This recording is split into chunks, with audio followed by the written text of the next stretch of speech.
인류 최초의 시작은 창세기 1장 2절에서 보게 되면 땅이 혼돈하고 공허하며 흑암이 깊은 위에 있고 하나님의 영은 수면 위에 운행하시니라.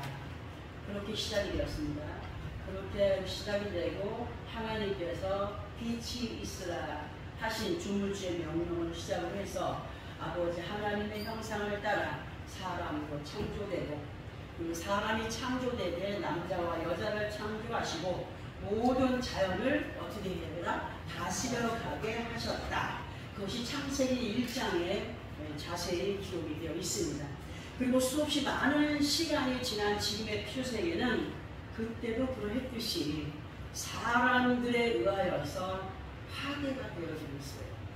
하나님은 분명히 바닷가에 모래선을 물이 넘지 못하도록 만드셨거든요. 왜 넘습니까? 왜?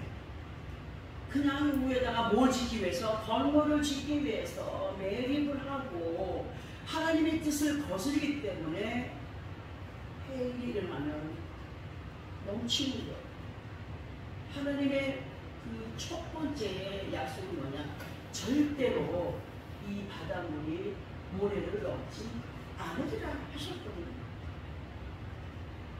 왜 넘어요?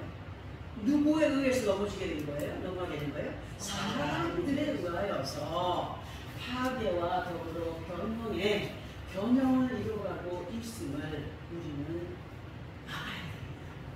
그러나 이러한 변형의 세월과 시간 속에서도 하나님께서는 말씀을 통하여서 아버지 하나님을 떠났거나 아버지 하나님을 믿지 않는 자들로 인하여서 마음이 허망해지지 않기를 부탁하시는 가운데 누구에게 부탁하죠? 우리들에게 부탁하십니다. 예수를 잘 믿다가 다른 길로 가는 사람이 있어요. 예수를 아무리 믿어라 하는데도 안 믿는 사람이 있어요. 그런 사람들로 인하여서 우리 마음이 허망하여지지 않기를 바라십니다. 허망하여지지 않기를 부탁하시는 가운데 살아가고 있으며 사도 바울께서 기록한 로마서 12장 2절을 통하여서 보게 되면은 너희는 이 세대를 본받지 말고 오직 마음을 새롭게 함으로 변화를 받아 하나님의 선하시고 기뻐하시고 온전한 뜻이 무엇인지 분별하도록 하라고 부탁을 해놓으신 말씀을 볼 수가 있습니다. 늘 그러하듯이 이러한 말씀을 계속적으로 반복하여서 듣게 하시는 것은 이 하나님의 말씀, 선포되어지는 말씀, 눈으로 보는 말씀, 그냥 한 번 보고 듣고 넘겨버리는 것이 아니라 늘 마음에 새겨서 어디에 적용을 시켜요? 삶에 적용을 시켜 살아가는 우리가 되기를 바라시는 아버지 하나님의 귀하신 뜻임을 우리는 기억해야 됩니다. 이제 이 시간 듣게 하시는 말씀에서 우리가 뭘 깨달아야 되는지 또 잘 듣고 이해하는 귀하고 복된 시간 되기를 바랍니다. 이 시간에 본문을 통하여서 언급을 해주시는 짐승이 있습니다. 무슨 짐승입니까? 나귀와 나귀를 언급하십니다. 나귀라고 하는 짐승은 말과에 속한 짐승으로 말보다는 귀가 길고 다리가 짧대요. 비정상적이죠. 말보다는 귀가 길고 다리가 짧고 꼬리 끝부분에 털이 긴 것이 특징이에요. 어떤 짐승이? 나귀라고 하는 짐승이에요. 자, 근데 이 시간 본문을 통해서 나귀는 나귀인데 두 종류의 나귀를 말씀하였습니다. 그래서 먼저 들나귀에 대하여서 보고를 합니다. 들나귀란 우리가 다 알고 있지만 다시 한번 들어봅니다. 사람의 손에 길들여지지 않은 야생의 나귀를 말하는 것이죠. 들판이나 광야를 아주 자유롭게 누비고 다니면서 누구의 집에도 가지 않고 홀로 또는 무리를 지어서 여기저기 헤매이며 떠도는 나귀를 들나귀라고 합니다. 그리고 들나귀가 아닌 나귀는 주인이 있고 또 주인의 손에 길들여진 짐승으로 그 모습은 들나귀와 다를 바가 없어요. 똑같아요. 그러나 엄청난 차이가 있어요. 나귀와 들나귀의 차이. 나귀는 주인의 손에 길들여진 나귀고 들나귀는 자기 마음대로 떠돌아다니는 나귀. 우리는 이 시간 나귀와 들나귀에 대한 의미를 피조 세계 속에 살아가고 있는 사람들을 비유해서 들어볼 텐데요. 하나님의 말씀의 모든 비유는 사람과 자연과 생활과 그 모든 것들이 다 들어있음을 알아야 되죠. 우리가 정말 우리가 이 말씀을 들어볼 때 이 말씀을 들어보기 위해서는 연결이 돼야 될 말씀이 있어요. 그래서 함께 찾아서 합독을 한번 해보고 말씀의 설명을 들어보도록 하겠습니다. 이사야서 32장 14절에서 15절까지 구약성경 1004페이지 정도 있습니다. 1004페이지. 이사야서 32장 14절에서 15절까지 구약성경 1004페이지. 찾았으면 시작. 대저 궁전이 폐허가 인구가 많던 성읍이 정락하여 오벨과 망대가 영원히 불멸이 되며 들나귀가 즐기는 것과 양떼의 초장이 되려니와 마침내 위에서부터 영을 우리에게 부어주리니 광야가 아름다운 밭이 되며 아름다운 밭을 숲으로 여기게 되리라. 아멘. 자, 이 말씀 다시 보면서 설명 들어봅니다. 14절에서의 말씀이 대저 뭐가? 궁전이 어떻게? 폐한바 되며 라고 했죠. 이 말씀에서 폐한바 되었다라고 하는 것의 의미는 적들에 의하여서 점령을 당해버린 것 그리고 폐허가 된 것을 말할 수가 있습니다. 이렇게 적들에 의하여서 궁전이 폐한바 되다 보니 그 안에서의 그 성 안에서의 모습이 어떻다라고 기록이 되어 있습니까? 적막하여졌다. 적막하여졌다. 적막이라고 하는 단어의 의미는 고요하다, 쓸쓸하다. 이루 말할 수 없는 외로움이 깔려 있다라는 의미가 됩니다. 그리고 이렇게 적막하여진 성읍이 무엇이 되었다라고 기록되어 있습니까? 오벨과 망대가 영원히 어떻게? 구별이 되었다라고 기록을 하고 있죠. 오벨이라고 하는 단어의 뜻은 솟아오르다입니다. 솟아오르다 또는 언덕 또는 요새 의미가 있습니다. 그리고 망대에 대하여서 보게 되면 망대란 높은 성벽 자리에 위치한 경비초소입니다. 경비초소로 이 망대의 역할은 적들의 동태를 살피거나 하는 장소가 됩니다. 그런데 이렇게 중요한 시설이 되는 오벨과 망대가 어떻게 됐다고요? 굴혈이 되었다라고 하십니다. 그래서 굴혈이라는 단어의 의미를 또 알아보기 위해서 한문을 찾아보았더니 구굴구레, 구멍혈로 이 단어의 의미를 보게 되면은 여기저기 수없는 틈이나 구멍이 생겨서 그리고 그 속에서는 여러 잡다한 벌레들이 우글거리는 그런 장소가 되어버렸다라고 하는 것으로 말씀을 드릴 수가 있습니다. 그럼 폐허가 되어버린 모습. 이 집에 사람이 안 살면 집이 어떻게 되죠? 폐가라고 하죠. 거미줄이, 벌레들이, 쥐구멍이, 지네가 바글바글 하지 않습니까? 깨끗하게 준비되어지고 솟아오르고 정말 적들의 동태를 살펴야 될 그곳이 지금 그렇게 됐다는 거예요. 완전히. 왜 그렇게 됐을까요? 지키지 못했기 때문에 그렇게 된 것입니다. 자, 그러면 이사야 32장 14절에서 15절까지의 내용을 영적인 의미로 들어보게 되면은 어떤 의미가 되느냐? 어떤 성읍이 누군가의 기대 속에 건설이 되었고 그 성읍의 탑을 꿈과 희망을 키워가는 장소로 백성들에게 내어주었는데 그 백성들이 성읍의 주인에게 기쁨이 되지 못하고 오히려 그 성읍을 이방인들에게 내어주므로 거짓된 길짐승들이 득실을 거리는 불혈로 날돌아버린 상태 속에서 생명을 보장받을 수 없는 그 지경에 이르러가는 것을 의미할 수가 있습니다. 그런데 마침내 때가 되어서 위에서부터 무엇이 보였다고 했습니까? 이사야 32장 15절에 마침내 위에서부터 무엇을? 영을 누구에게? 우리에게 부어주시리니 그리고 비로소 그 삭막하고 적막한 광야가 아름다운 밭이 되며 아름다운 밭을 숲으로 여기게 된다라고 하셨습니다. 세상 최초 인류에 하나님께서 모든 것을 정갈하게 말씀으로 있으라 하시네 있어졌고 만들어 세우셨으며 만들어 세워져서 움직이게 되었고 하나님 생기를 불어넣어서 사람 움직이게 하고 했습니다. 누구에 의해서 파괴가 되었죠? 사람에 의해서 파괴가 되었어요. 그리고 많은 우상 숭배자들이 생겼어요. 어떤 항아리에다가 쌀 담아놓고 돌도 성경에 로마서에다 기록되어 있지 않습니까? 그런 것들이 이름 모를 신한테 절하고 빌고 물 떠놓고 빌고 공양미 떠놓고 빌고 하는 그렇게 되면서 모든 사람들이 하나님을 떠났어요. 떠나는 그 중에서 몇 사람들만 하나님 앞에 영광된 삶을 살아오는 것이 성경에 기록되어 있죠. 그렇게 파괴에 들어가는 세상에 하나님께서 누구를 보내셨느냐? 예수 그리스도를 보내셨다는 거예요. 그 예수님께서 하늘로 올리시면서 우리에게 뭘 보내주셨죠? 보혜사 성령님을 보내주셔서 우리로 하여금 믿음을 지켜갈 수 있도록 영을 부어주셨음에 우리는 믿어야 됩니다. 아멘. 마침내 이에서부터 영을 누구에게? 우리에게 부어주시니 비로소 그 삭막하고 적막한 광야가 어떤 밭이 됐다고요? 아름다운 밭이 되며 아름다운 밭을 숲으로 여기게 된다고 하셨습니다.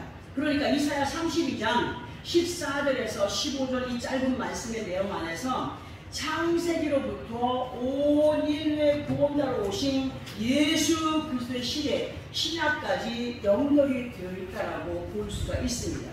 자, 그러면 이 말씀에서 태양나라 된 성경에서 하나님의 영이 함께 하심으로 삶의 터전이 되는 믿음의 밭을 숲으로 일고 가는 사람들이 누가 되어야 되느냐? 누구에게 그 책임이 있죠? 우리들에게 있어요. 우리 자신들에게. 바로 우리 자신들이 되어야 되고 예수 그리스도의 이름으로 믿음의 사명을 잘 감당함으로 승리의 삶을 살아갈 결단이 우리들에게 있어야 됩니다. 믿음은 누가 대신해 줄 수 없는 거예요. 절대로. 우리 자신 스스로가 그 믿음에 완전하게 더할 수 있는 노력이 있어야 되고 노력과 함께 믿음이 있어지고 믿음과 함께 우리의 승리의 삶을 살아가는 발걸음을 옮겨갈 수 있다고 하시는데 정말 승리의 삶을 살아갈 결단이 우리에게 있다고 한다면 다시는 폐암받은 성읍으로 거짓 것들이 숨어 살게 하는 구별이 되지 않도록 우리들의 믿음의 밭이 되는 몸과 마음을 말씀으로 잘 활용해야 됩니다. 이 성경에 기록된 말씀은 비밀이라고 했습니다. 그러면 오벨과 망대는 누구를 얘기하는 것이며 나귀와 들나귀는 누구를 얘기하는 것이냐? 나귀는 우리가 돼야 돼요. 우리 자신들이. 들나귀는 뭐야? 아직까지 믿음이 없는 사람들로 의미를 둘 수가 있습니다. 욥기서 11장 12절의 말씀을 보면은 허망한 사람은 지각이 없나니 그의 출생함이 들나귀 새끼 같으니라고 기록이 되어 있습니다. 예수 그리스도 안에 있는 우리 모두는 이러한 험한 사람으로 지각 없이 행동하지 않아야 함을 명심해야 됩니다. 지각이라는 단어의 원래 의미는 뭐 학교에 지각을 했다, 유치원에 지각을 했다, 직장에 지각을 했다 이거 아닙니다. 그 지각이라는 것은 어떤 그런 정하여진 시간보다 늦게 도착한 것이 되지만 예수 그리스도 안에 있음들과 관계가 되는 지각의 의미는 깨닫는 것이 느리고 지혜가 없는 것을 말할 수 있습니다. 그러나 이렇게까지 들어서 깨닫게 하심에도 불구하고 자신의 완고한 고집으로 행하여 가는 것은 그 출생함이 들나귀 새끼 같다라고 하셨어요. 우리가 예수 그리스도 안에 살고 그들이 부부가 되어서 아이를 자녀를 낳는다 할지라도 처음부터 예수님의 성품을 담고 태어나나요? 아니에요. 부모의 그 성질 성격을 다 담고 태어나지 않습니까? 응? 출생함이 들나귀 새끼 같아. 그들이 예수 믿기 전에 성격 성질 다 나온다는 거예요. 응? 사람의 DNA는 절대로 숨길 수가 없습니다. 피검사하면 뭐 이게 내 자식인지 남의 자식인지 다 나오지 않습니까? 그러한 습성을 갖고 태어나는 것 부모가 예전에 지금은 예수 안에서 변화된 삶을 살아간다 할지라도 믿기 전에 행하던 모습 그대로를 닮아서 태어나 들나귀 새끼 같다. 그리고 창세기 16장 12절에서 보면은 그가 사람 중에 들나귀같이 되리니 그의 손이 모든 사람을 치겠고 모든 사람의 손이 그를 칠지며 그가 모든 형제와 대항에서 살리라. 이렇게 기록이 되어 있습니다. 저 예전에 성질 어땠습니까? 엄청 급했습니다. 자존심 강했습니다. 완전 오직 이길 수가 없습니다. 하나님의 은혜 안에서 자존심도 자만도 교만도 저는 버렸다라고 생각하는 여러분들 혹시 어떨지 모르겠습니다. 하나님이 보시기에 확실한 사람에게 되어져 가야 되겠죠. 우리는 들나귀 같은 습성을 버리지 못하면 상대들과 뭐가 안 되냐, 커뮤니케이션이 안 됩니다. 이루지 못해요. 소통이 되지 않아. 상대를 이해하려 하지 않고 다툼이 돼요. 들나귀의 습성을 가진 사람들은 감정적인 것들로 행하기 때문에 참고 참다가 폭발하면 어떻게 돼요? 싸움이 되고 그것이 큰일로 번져갈 수 있다는 사실. 이제 우리는 본문으로 돌아가서 다시 한번 합독을 하고 설명을 들어보도록 합니다. 다시 한번 합독합니다. 왜 다시 합독을 하느냐? 이 말씀의 의미를 알기 위해서입니다. 다시 본문 시작. 누가 들나귀를 놓아 자유롭게 하였느냐? 누가 빠른 나귀에 매인 것을 풀었느냐? 내가 들을 그것의 집으로 소금 땅을 그것이 사는 처소로 삼았느니라. 들나귀는 성읍에서 짓거리는 소리를 비웃나니 나귀 치는 사람이 지르는 소리는 그것에게 들리지 아니하며 초장 언덕으로 돌아다니며 여러 가지 푸른 풀을 찾느니라. 아멘. 우리는 이 시간 본문의 말씀 5절의 의미를 이렇게 들어봅니다. 예수 그리스도 안에 있는 너희는 예수 그리스도의 이름으로 죄악의 올무에서 풀린 자들로 진리 안에서 자유를 누리며 살게 되었다.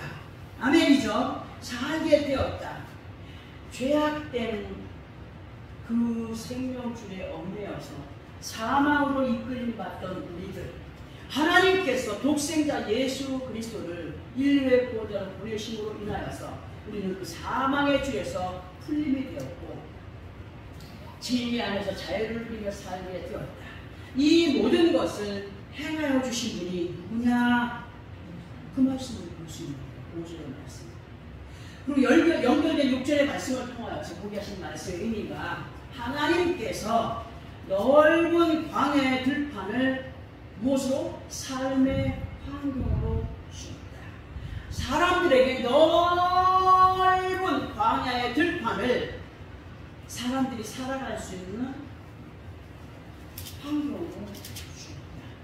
그 안에서도 소금의 땅을 그것이 사는 처소로 삼아 주셨다. 무슨 의미일까요? 우리는 주어진 삶의 환경 가운데로 고백된 삶을 살아가는 소금의 땅, 언약의 땅, 말씀의 땅, 믿음의 땅에서 살게 하신 겁니다. 우리는 이 시간 6절의 말씀에서 언급해 주신 소금의 땅이라고 하는 것에 주목을 해야 합니다. 소금의 땅이라고 하는 의미는 하나님의 약속이 있는 땅, 우리가 예수 그리스도 안에 말씀으로 살아가는 환경을 말할 수가 있습니다. 그리고서 소금은 언약이다, 하나님의 언약이다라고 하는 것을 어디서 볼 수 있느냐?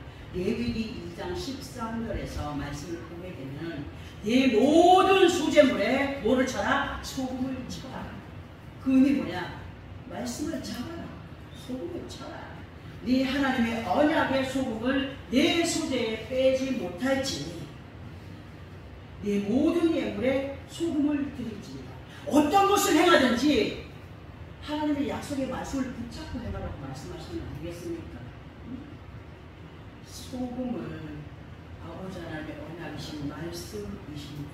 아멘. 이렇게 아버지 하나님께서는 예수 그리스도라는 하나님 자녀들에게 하나님의 말씀의 법을 두시고 살아가게 하시면서 들나귀와 같은 세상 사람들과 구별된 믿음을 지켜가기를 계속 말씀으로 인도해 가십니다. 이거는 다른 예수 믿지 않는 사람들에게는 아닙니다. 예수 안에서도 아직까지 변화의 삶을 살아가지 못하고 아직까지 그 들나귀 같은 습성을 가지고 살아가는 사람들이 교회 안에 금지 기수로 앉아 있습니다.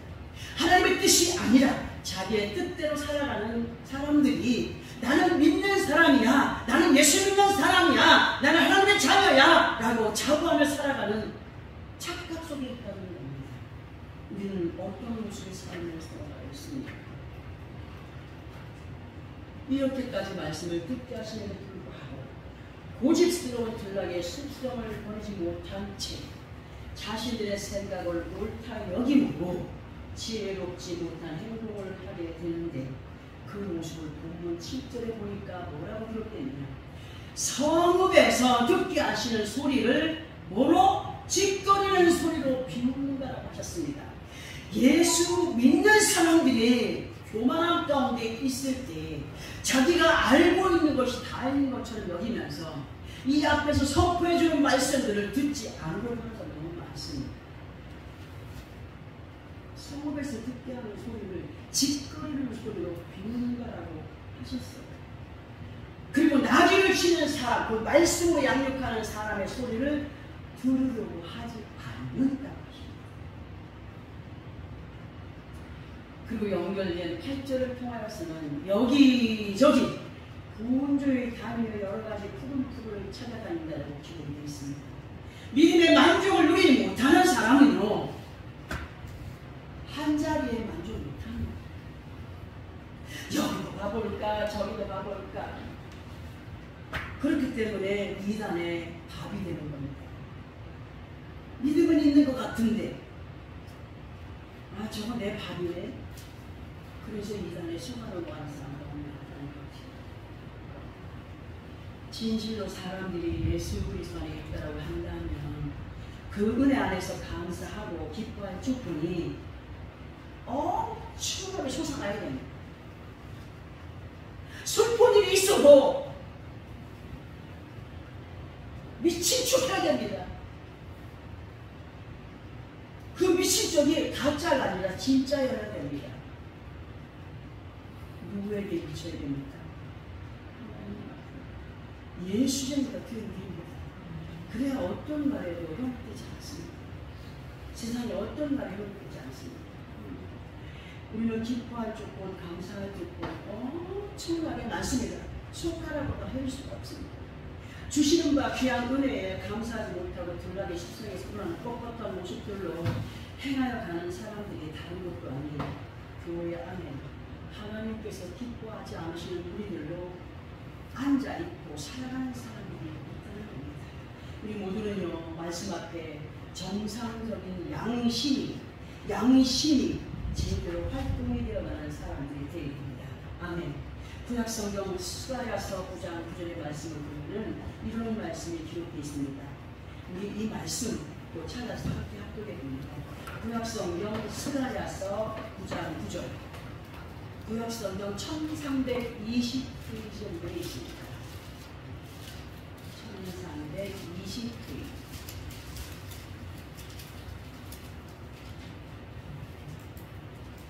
스가랴서 9장 9절입니다. 1320페이지. 찾았으면 함께 합독합니다. 시작. 시온에 따라 크게 기뻐할지어다. 예루살렘에 따라 즐거이 부를지어다. 보라, 네 왕이 네게 임하시나니 그는 공의로우시며 구원을 베푸시며 겸손하여서 나귀를 타시나니 나귀의 작은 것 곧 나귀 새끼니라. 아멘. 우리 보통 믿음 없는 사람들이 이 말씀을 보면은 그냥 어떻게 이런 말씀이 다 기록되어 있지? 이게 도대체 무슨 뜻일까? 뜻을 몰라요. 이 말씀에서 시온에 따라 예루살렘에 따라 크게 뭐 하라고 했습니까? 기뻐하라. 어떤 사람들은 웃을 때이죠. 그냥 웃으면서 제가 웃는 건 어떻습니까?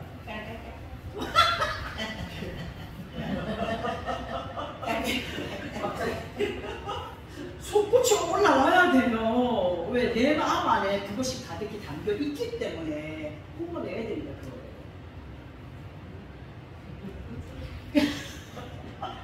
크게 기뻐하며 즐거움을 부르라고. 그래서 제가 어느 때 보면 미친 사람 같습니다. 어떤 사람이 보면 저 사람 볼 때 이거 아닌가? 예수는 아무나 아닌가? 예수님이 아무나 되나? 그리고 중간 부분에서 보니까 보라, 네 왕이 누구에게 네게 임하시나니 하셨어요.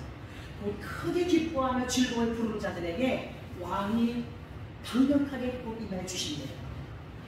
왜냐하면 저기서 내가 굉장히 기다리는 사람이 와. 근데 그 사람이 오는데 오든가 말든가 하면 가까이 다가오는 사람 기분이 좋겠어요? 안 좋죠. 그 다가오는 사람 어떻게 하겠어요? 같이 덩달아 기분이 좋아서 같이. 우리가 기뻐하며 즐거워할 때 그분도 그렇게 기쁘신 임하여 주시는 거예요. 그리고 마지막 부분을 통하여서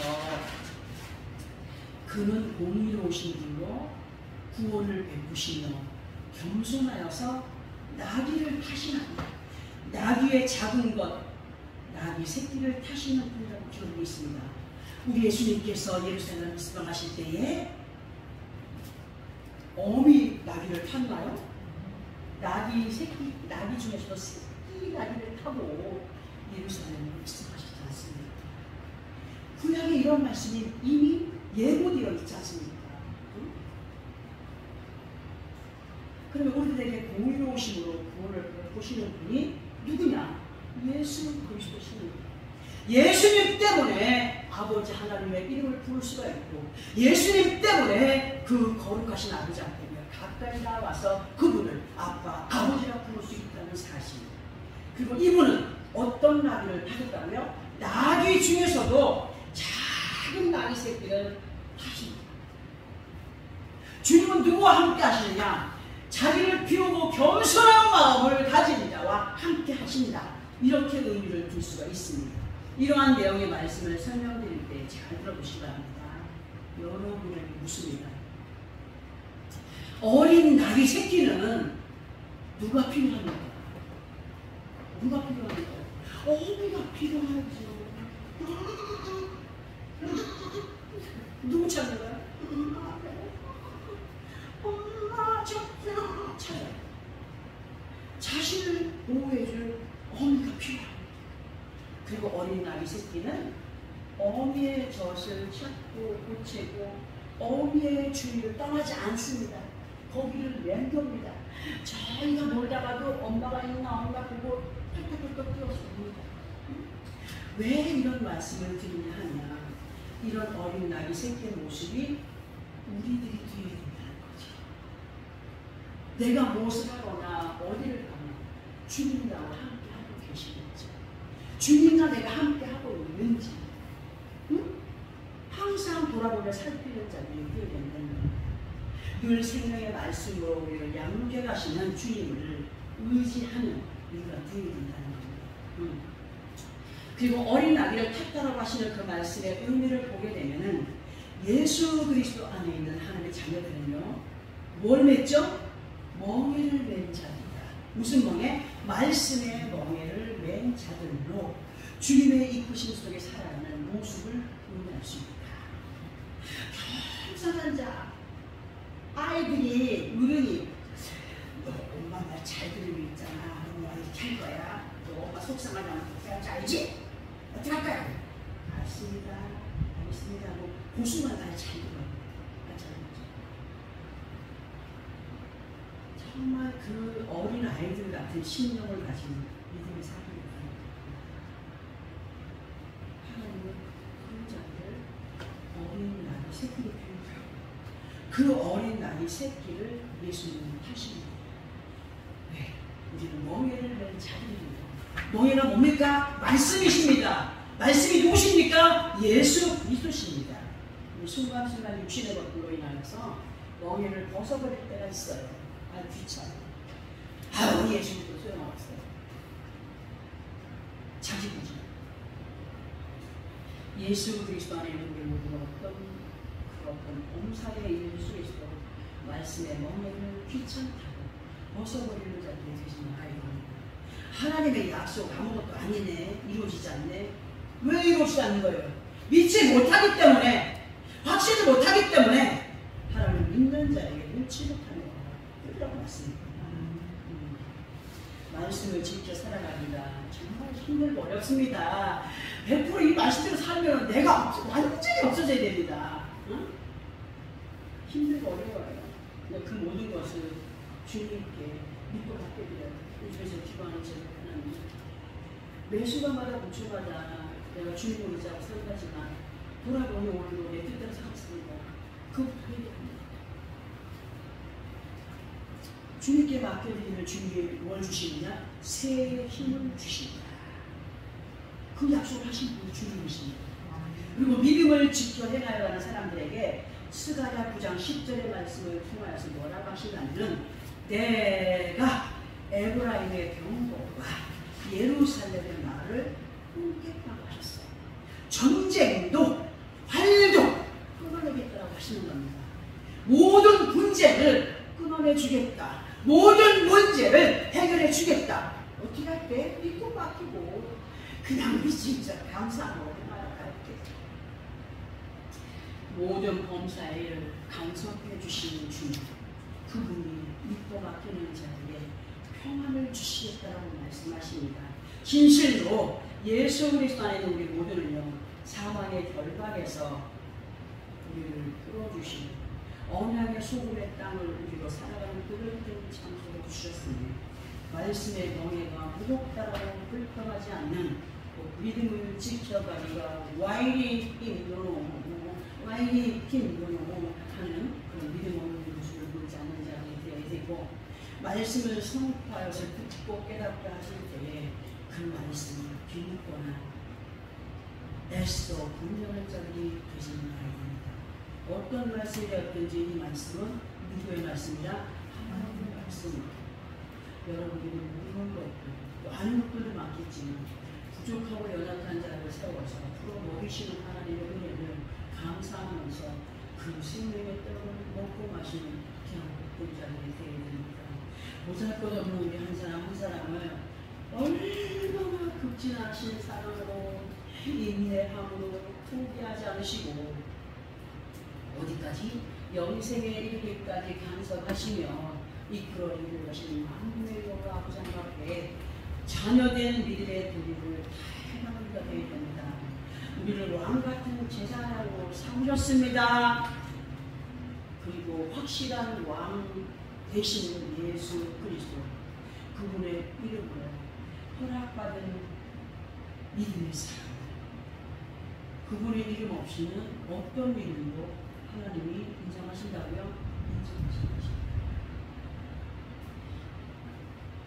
예수 그리스도의 이름으로 하나님의 백성들은 모든 믿음에서 영적인 어린 마귀 세계가 되고 주 앞에 생명까지 생명의 젖을 받는, 아무리 천독을 하고 만독을 하고 아무리 쓰는 것을 몇 번을 쓰고 몇 번을 만들었다 할지라도 하나님은 어떤 것을 원하시느냐, 한 말씀을 알아도 그 말씀을 실행시켜가는 자를 원하십니다. 이 모든 것들과 다 우려할 수 있습니다. 어떻게 해서든지 그 젖을 따는, 우리가 짐승을 키우다 보면은 그 새끼가 거슬려도 불구하고 안 떠나고 어미 젖을 쫙쫙쫙쫙 따고 어미가 바싹바싹 만들어도 그럼 우리가 아이고 모진다, 아이고 다 컸으니까 엄마 좀 그만 빨아가지요. 우리는요 모지게 빨아먹어야 됩니다. 생명의 떡을, 생명의 젖을 놓치면 안 됩니다. 그 생명의 말씀을 내 것으로 삼아서 축복을 빌어보는 것 되어야 됩니다. 이사야서 62장 11절의 말씀처럼 너희가 젖을 빠는 것 같이 그 위로하는 품에서 만들어가겠고, 배부른 새끼들이 얼마나 배를 떼버리고 잡니다. 배부르니까. 아가야들도 배부르면서 잠잠을 잡니다. 하나님의 말씀을 배부르게 먹고 은혜 안에 거하지 자는 평화를 누리게 합니다. 너희가 젖을 빠는 것 같이 그 위로하는 품에서 만족하겠고 젖을 넘는 빨록같이 그 영광의 풍성함으로 말미암아 즐거워하리라 하신 이 말씀 누구의 것으로요? 내 것으로 이뤄가면서 날마다 시간마다 분초마다 승리의 삶을 살아가는 우리가 되기를 위하여서 이 시간 듣게 하신 말씀들 마음 안에 확실히 새겨있고 승리의 삶을 살아가는 우리 모두의 삶이 되어지기를 예수 그리스도의 이름으로 축원합니다. 아멘. 기도합니다. 거룩하신 아버지